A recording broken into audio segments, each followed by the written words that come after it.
वाली चुड़ैल का साया था। वो बहुत डरावनी थी। रात को 3 बजते ही वह चुड़ैल लोगों को दिखाई देती थी। उसने अपने सिर पर 5 मटके रखे हुए थे। उन मटकों में से आग निकल रही होती थी।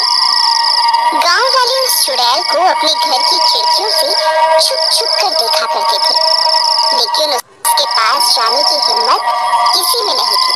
अजी सुनिए, ये चुड़ैल रोज आधी रात को ये 5 मटके लेकर क्यों घूमती है?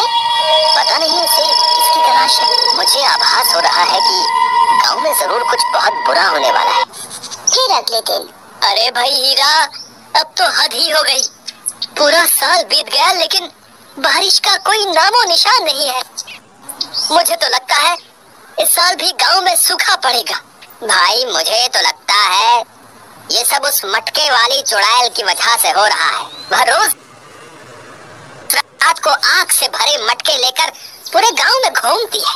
मुझे लगता है उसी की वजह से गांव में सूखा पड़ रहा है। तुम सही कहते हो। पता नहीं कब इस चुड़ैल से हमारा पीछा छूटेगा। चलो भाई, देर हो रही है।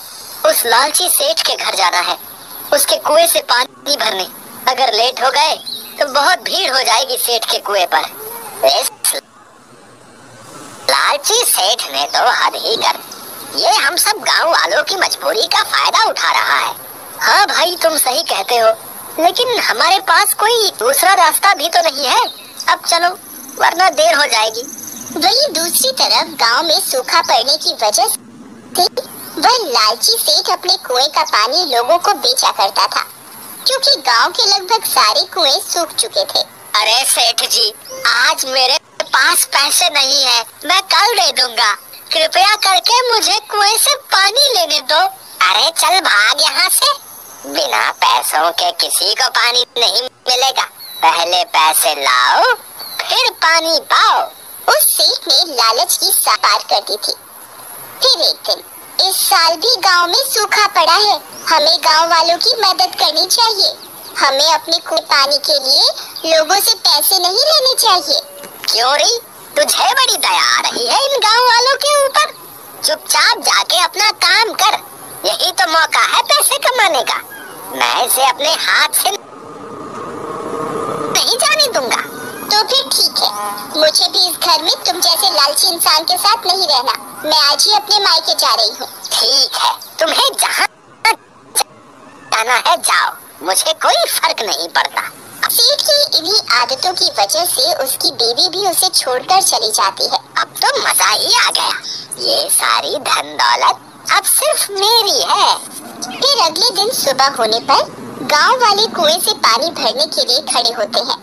उनमें सबसे आगे एक साधु बाबा होते हैं। देखो साधु बाबा, इस कुएं से मुफ्त में पानी नहीं मिलता, तुम्हें पैसे देने होंगे। वत्स, मेरे पास पैसे तो नहीं है, तो फिर कहीं और से पानी भर लीजिए। यहाँ मुफ्त में कुछ नहीं मिलता। मूर्ख इंसान, तुम ये ठीक नहीं कर रहे हो। तुम में इंसानियत खत्म हो चुकी है। इसके लिए तुम्हें भारी कीमत चुकानी पड़ेगी। इतना बोलकर साधु बाबा वहाँ से चले जाते हैं। फिर रात होने पर वह मटके वाली चुड़ैल फिर से 5 मटके लेकर गांव में आ जाती है।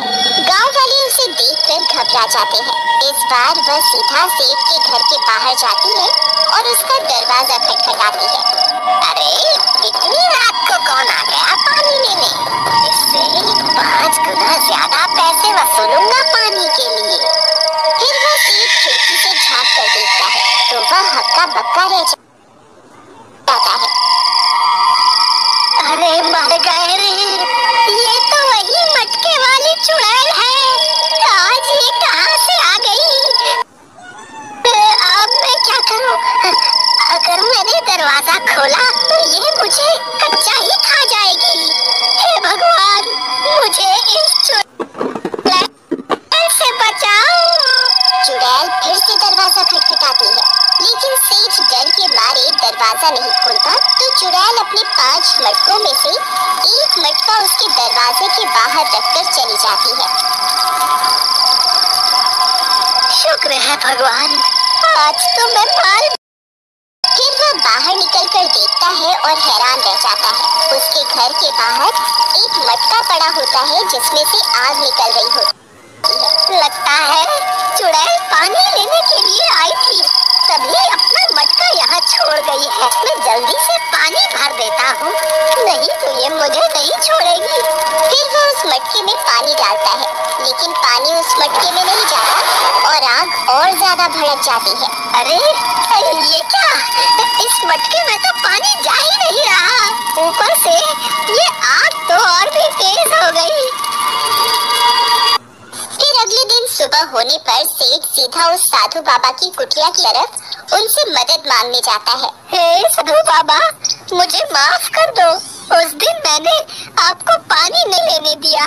मैं उस दिन के लिए बहुत शर्मिंदा हूँ। वह मटके वाली चुड़ैल कल रात को मेरे घर के बाहर एक मटका छोड़ के चली गई है। उसमें से आग के शोले निकल रहे हैं। अब मुझे कुछ समझ में नहीं आ रहा कि मैं क्या करूँ। मैंने उसे बुझाने की भी बहुत कोशिश करी, लेकिन वह आग बढ़ती ही जा रही है। कृपया करके मेरी समस्या का कोई समाधान निकाले। हे मूर्ख व्यक्ति, मैंने तुझे पहले भी कहा, तूने लालच की सारी हदें पार कर दी हैं। तुझमें अब कोई इंसानियत नहीं बची। इसीलिए उस चुड़ैल ने तुझे अपने भूत लोक का सरदार चुना है और भेंट स्वरूप वह तुझे आग से भरा मटका देने आई थी। उस चुड़ैल को ऐसे ही व्यक्ति की तलाश थी जिसकी इंसानियत मर चुकी हो। साधु बाबा, अब मैं क्या करूं? मुझे उन चुड़ैलों का सरदार नहीं बनना। कोई तो उपाय बताइए। अब तुझे उस चुड़ैल से कोई नहीं बचा सकता। फिर वो उदास होकर वापस अपने घर की ओर चल देता है। फिर अगले दिन रात होने पर, हे भगवान, रात के 3 बज गए हैं। कहीं वह चुड़ैल आज फिर न आ जाए। तभी डरावनी डरावनी आवाजें आने लगती हैं। अरे मर गए रे, लगता है वह चुड़ैल फिर से आ रही है। तभी वो चुड़ैल अपने सिर पर 4 मटके रखकर आती हुई दिखाई देती है। अरे सुषमा, देखो आज इस चुड़ैल के सिर पर 4 मटके ही हैं। अरे मर गए रे, ये तो सीधा यही आ रही है। अब मैं क्या करूं? वह चुड़ैल सेठ का दरवाजा खटखटाती है। हे चुड़ैल, घर पे कोई नहीं है, तू यहाँ से चली जा और अपना मटका भी ले जा। मुझे तुम्हारा सरदार बनने का कोई शौक नहीं। फिर वह चुड़ैल एक और मटका सेठ के घर के बाहर रखती है और चली जाती है। अरे बाप रे, ये तो एक और मटका रख के चली गई। हे भगवान, अब मैं क्या करूं?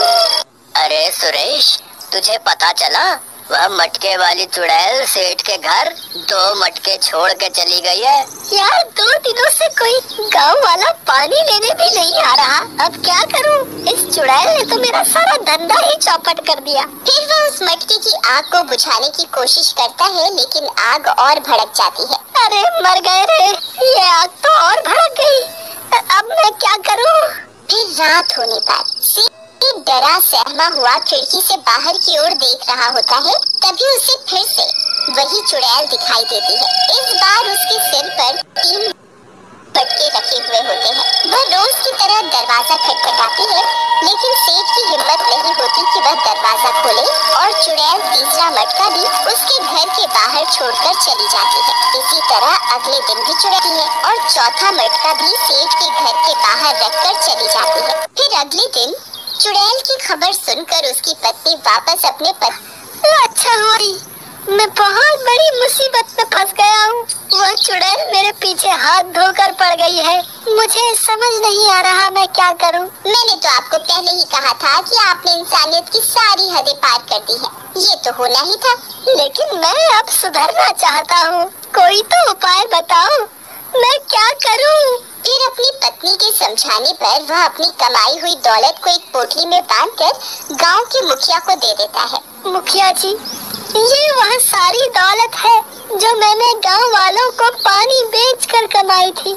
मुझे मेरी गलती का एहसास हो गया है। कृपा करके इन सारे पैसों को आप गांव वालों में बांट दे। फिर इतना बोलकर सेठ वापस अपने घर की ओर चल देता है। सुनीता, मैं सारे पैसे गांव के मुखिया को दे आया हूँ। अब मेरे मन में कोई डर नहीं है। मैंने सब गांव वालों को भी कह दिया है, उन्हें जितना पानी चाहिए वह मेरे कुएं से ले सकते हैं। मुझे आपके ऊपर बहुत गर्व है। आपने बहुत अच्छा काम किया है। अब हमें उस चुड़ैल से डरने की कोई जरूरत नहीं है। फिर रात होने पर वह चुड़ैल एक मटका लेकर सेठ के दरवाजे पर पहुंचकर दरवाजा खटखटाती है। अरे मर गए रे, अब मैं क्या करूं? नहीं नहीं, आपने अपनी गलती को सुधार लिया है। अब आपको डर जरूरत नहीं है। इतना बोलकर सेठ की पत्नी दरवाजा खोलकर बाहर निकल जाती है। ए चुड़ैल, अब तेरा यहाँ कोई काम नहीं है। मेरे पति अब तुम्हारा सरदार बनने योग्य नहीं है। अब तुम कहीं और जाकर किसी और पापी और जालिम व्यक्ति की तलाश करो। फिर वह चुड़ैल अपने चारों मटके वहाँ से उठाती है और रात के अंधेरे में